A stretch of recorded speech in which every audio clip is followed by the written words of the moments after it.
Auspicia Impacto Económico. RSB. Protección Catódica del Comahue. Segundo bloque de Impacto Económico. Acordate que Camp Doctor es conexión médica desde tu casa. Si sos asociado de Medife y necesitas hacer una consulta médica, podés realizarla muy fácilmente a través de Camp Doctor, el servicio de videoconsultas de Medife, disponible todos los días de 8 a 24. Para acceder, ingresa a medife.com.ar. Medife está conmigo. Como lo habíamos anticipado, es el momento del análisis económico. ¿Cuáles son las medidas que está pensando el gobierno para salir de la crisis? Se lo planteamos al licenciado Iván Carrino, es economista, director de Iván Carrino y Asociados y subdirector de la Maestría de Economía y Ciencias Políticas de la Escuela Superior de Economía y Administración de Empresas. Hola Iván, ¿cómo estás? Gracias por tu tiempo para Impacto Económico. Hola Daniel, un gusto estar acá, saludos. Me gustaría comenzar con el título de tu último artículo, Plan Keynesiano del Gobierno.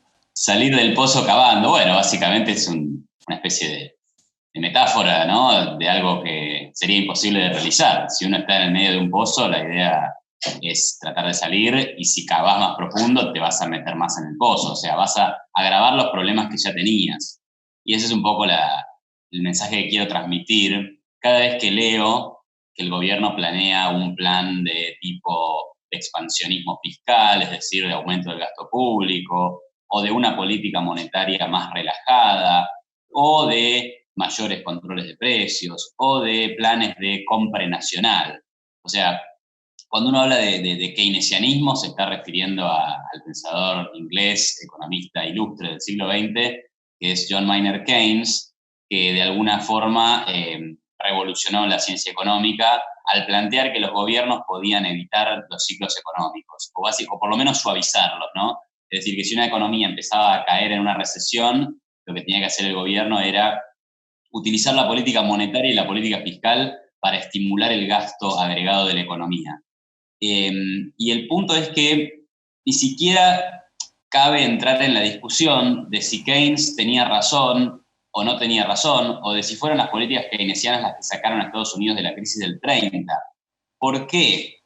Porque en el caso de la Argentina, ni siquiera es posible implementar un plan de ese tipo, ¿no? O sea, cuando uno mira lo que está pasando en Estados Unidos, ve que el gobierno de Trump decidió aumentar el gasto público para hacer cosas parecidas a las que está haciendo Alberto Fernández, ¿no? Digamos, ayudar a las empresas a sostener algunos sueldos, hacer algún plan de infraestructura. Bien, aumentar el gasto para evitar un golpe muy fuerte sobre el empleo y la actividad. Y por otro lado, el Banco Central tomó también medidas absolutamente agresivas, bajando su tasa de interés y emitiendo cantidades de dólares no vistas en una rapidez no vista. Pero ¿cuál es la situación de los Estados Unidos? Bueno, por un lado hay un mercado de bonos en donde todos los inversores desean tener bonos norteamericanos, es decir, que de alguna manera le piden al gobierno de Trump que se endeude, porque todo título de deuda nuevo es recibido por los mercados con mucho apetito. Y por el otro lado tenés un mundo que demanda dólares y que ha aumentado su demanda de dólares en este último trimestre, por decirlo de alguna manera, porque desde que empezó la pandemia, el dólar se apreció en todos los países de la región, se apreció en el mundo, es decir, la gente demandó más dólares. Bueno, cuando uno mira lo que está pasando en Argentina, es todo lo contrario.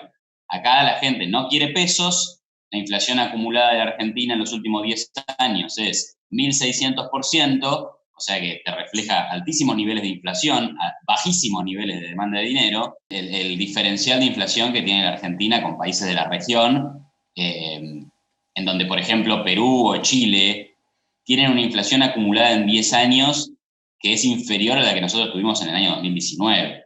Entonces vos decís, bueno, evidentemente Argentina no tiene margen para salir a emitir pesos y bajar la tasa de interés. Y por el lado del mercado de deuda, lo mismo. O sea, el gobierno argentino, el ministro Guzmán, está conversando con acreedores a quienes ya no les pagó lo que le tenía que pagar y le está viendo a ver a qué acuerdo llegan, y siempre en una postura de te voy a pagar menos de lo que te debía. En ese contexto, el riesgo país de la Argentina es 2.500 puntos, mientras que el de Perú o Chile es 200 puntos. Entonces, es como que ni siquiera hay margen, ¿no? Y la última reflexión sería, además, Argentina viene practicando políticas keynesianas, o por lo menos políticas de exceso de gasto público y laxitud monetaria, por los últimos 50, 60 años. Y la verdad que el resultado ha sido altísimos niveles de inflación, un nulo crecimiento económico. Todos los países vecinos nos han pasado en términos de su performance económica en los últimos 20 años. Y sendos episodios de default de la deuda. O sea que realmente querer insistir con esas mismas políticas implica seguir en un camino de decadencia económica como el argentino, ¿no? Esto que está planteando el gobierno también de la posibilidad de garantizar un ingreso universal también es inviable, ¿no? En función de estas restricciones que vos Bueno, planteás. digamos, el ingreso, el IFE, el ingreso de emergencia que el gobierno implementó en marzo, ¿no? Y los planes de ATP que implican pagar al menos parte de los salarios privados, han llevado el déficit fiscal a multiplicarse por 9 en los pasados meses, ¿no? Pasamos de un déficit primario que andaba por el 1% del PBI a uno que este año tal vez supere cómodamente el 7 o el 8% del PBI. Estoy hablando del déficit primario, sin contar intereses. Entonces, sostener eso, digamos, es imposible, o es posible, ¿a costa de qué? A costa de emitir mayores cantidades de dinero, lo que va a tarde o temprano a generar un salto de la inflación, o tener tasas de interés, como las del riesgo país, que son inviables para la producción. Entonces estás condenado a un país que no crezca, y un país que no crece es un país que no baja la pobreza, donde los salarios no alcanzan y donde la gente vive peor, ¿no? Ahora, vos bien planteás el riesgo de una inflación aún más alta o incluso también se plantea la posibilidad de una hiperinflación en función de esta emisión creciente. ¿Cuáles pueden ser las alternativas para evitar este escenario? Cavallo, por ejemplo, plantea instaurar un esquema bimonetario donde se puede utilizar tanto el peso como el dólar, no convertibilidad, sino libertad de elección Mm. en todas las transacciones. ¿Puede ser una alternativa? ¿Hay otras? ¿Cómo lo ves? Sí. Bueno, el sistema ese, digamos que de alguna manera estuvo vigente hasta que se impuso el cepo, ¿no? Digamos, Argentina sigue teniendo mercados que están dolarizados. Por ejemplo, uno no puede comprar una propiedad en pesos. Realmente esos mercados funcionan en dólares. Hay muchos mercados donde se funciona en dólares y donde la barrera principal es el control de cambios, porque, bueno, hoy no se puede legalmente acceder al mercado de cambios para comprar dólares sin límites. Ahora, sobre el tema de la inflación, yo creo que lo que va a ser inevitable es un episodio de tipo Rodrigazo o un episodio de tipo Prat-Gallazo, ¿no? Desde el año 2016, cuando asumió el gobierno de Macri, decidió eliminar el cepo cambiario y sincerar las tarifas de los servicios públicos. Hoy, a partir de octubre del año pasado y hasta junio, julio que estamos hablando, tenés tarifas controladas, tenés cepo, tenés brecha cambiaria. Eso lo podés mantener, pero nunca es gratis. Entonces, mantenerlo, ¿qué implica? Que caiga la exportación, que no venga la inversión extranjera, que se acabe el gas, que se acabe la luz, que se nos corte la luz en nuestras casas, que las empresas no puedan fabricar porque les falta energía. Entonces, eventualmente llega el momento en el que es tan inviable que hay que sincerarlo. Y cuando eso se sincera, el costo de corto plazo es un salto de la tasa de inflación, que puede ser, digamos, si hoy andamos en el 40, sí, se puede ir al 50, al 60, al 65% anual, sí. Lo que pasa es que es preferible eso que hundir a la economía con un sistema generalizado de controles de cambios y de precios, y que está absolutamente probado que hunde la economía, ¿no? Digamos, todo ese boom de crecimiento del periodo kirchnerista terminó en seco cuando se instauró el cepo cambiario y la Argentina dejó de crecer, ¿no? Entonces, eso sí. Y después, bueno, a ver, el gobierno podría evitar, el Banco Central emitió 1,2 billones de pesos para financiar el gasto público, o sea, para financiar el déficit fiscal del Tesoro. Toda Millones. esa plata hoy está metida en LELIQs y en pases, o sea, está contenida en el Banco Central pagando una tasa de interés del 38%. Pero eso se hace con relativa facilidad en un momento en el que la gente que cobra todavía su salario en el sector privado o en el público, no lo pueden gastar de la misma forma que lo gastaban antes, ¿sí? O sea, no vas al teatro, no vas a la confitería, no vas al restaurante, no vas a una parrilla, no vas al cine. Entonces hay un montón de plata que la gente dice, bueno, la dejo en el banco.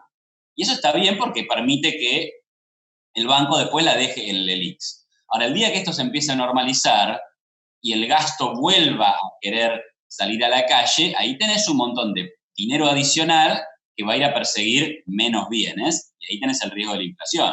¿Qué puede hacer el gobierno? No le quedaría otra que hacer un plan más bien ortodoxo de ajuste fiscal y monetario.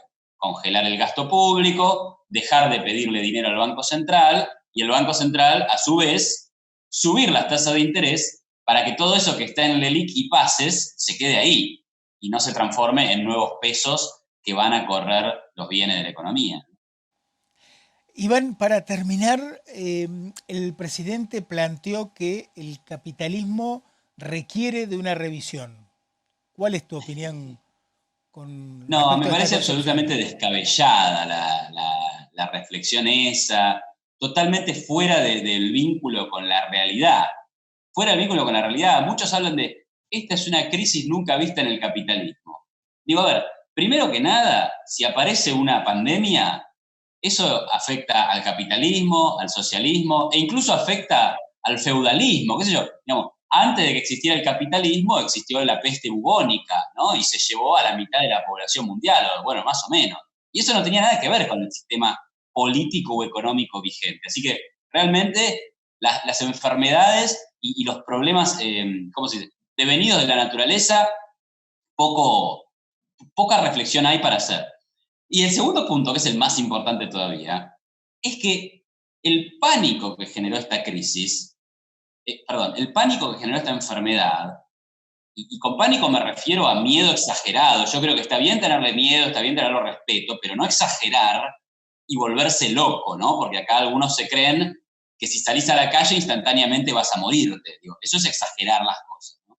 Entonces el pánico derivó en políticas públicas de restricción del capitalismo. A ver, cuando te dicen quédate en tu casa, te están diciendo no produzcas, no uses la propiedad privada de los medios de producción para producir y quédate en tu casa consumiendo los stocks y comprando arvejas, digamos. Eso no es capitalismo. Entonces, si se derrumbó la economía, fue porque al capitalismo lo frenaron los gobiernos como respuesta a la pandemia. Por supuesto que el miedo de la gente hubiera hecho igual que existiera un bajón del consumo, una menor producción y una crisis económica. Nadie iba a zafar de esta crisis. Ahora, digo, el problema también es que la cuarentena, los confinamientos y las medidas de restricción, a ver, todos los países terminaron con los viajes, no hay viajes internacionales, no hay tanto comercio como había antes.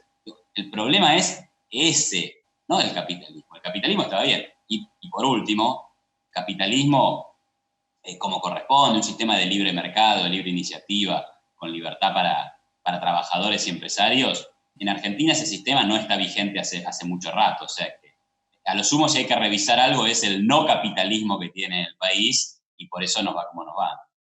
Iván, gracias por tu tiempo. Siempre insisto en que el primer paso para superar una crisis es esclarecer las ideas, ¿no? Sí, sí, hacer un buen diagnóstico, Daniel. Así que bueno, muchas gracias por permitirme expresarlo. Iván, seguimos en contacto. Gracias de nuevo por tu tiempo. Abrazo grande. Compartimos la entrevista a Iván Carrino y en línea de contribuir a nuestro objetivo de la educación económica. Para recibir el newsletter de Iván, podés escribir a carrinoivan, todo junto, @gmail.com. Pausa en el próximo bloque, la crisis del sector turístico en la provincia. Ya venimos.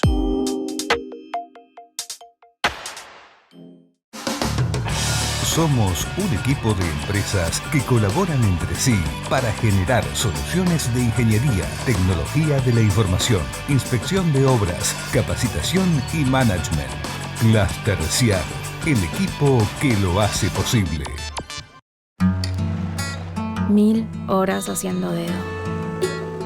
Una mochila enorme y pesada. Los guisos no se parecen mucho a los de mi abuela.